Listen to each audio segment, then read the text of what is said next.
I never thought pouring asphalt on my own dirt would turn into a full-blown war.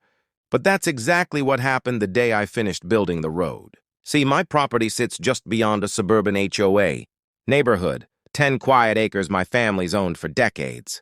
For years, the only access was a narrow, rutted dirt path that turned into a mud trap every time it rained. So I did what any sane landowner would do. I hired a contractor, pulled the permits, and paid out of pocket to build a clean, solid private road entirely on my land. No HOA money, no shared access, no favors, just mine. I was proud of it. Until the HOA president showed up with a clipboard and a smile that didn't reach her eyes. She told me the HOA board had reviewed my road and decided that since it connected near their neighborhood entrance, I'd be required to pay a $300 monthly road usage and maintenance fee to drive on it. I actually laughed, thinking it was a joke, but she wasn't joking. She handed me a typed notice with their logo on top, complete with late fee penalties and a threat of collections if I didn't comply. I calmly explained that the road was built entirely on my deeded land, maintained by me and not connected to any HOA infrastructure.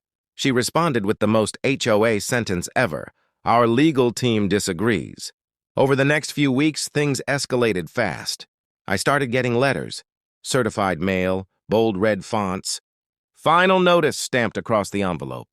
They claimed the road created increased traffic flow perception for their residents and therefore fell under HOA jurisdiction. One letter even suggested they could put a lien on my property if I didn't pay. That's when I realized this wasn't just ignorance. It was a cash grab. They assumed I'd roll over like everyone else they bullied. Instead, I did the opposite. I stopped responding and started documenting everything. I pulled my property survey, county maps, easement records, and construction permits. I hired a real estate attorney who specialized in HOA disputes, and within 10 minutes of reviewing the documents, he leaned back and smiled. "They've got nothing," he said. Not only was the road fully on my land, but the HOA had no recorded easement, no maintenance responsibility, and no legal authority within 200 feet of it.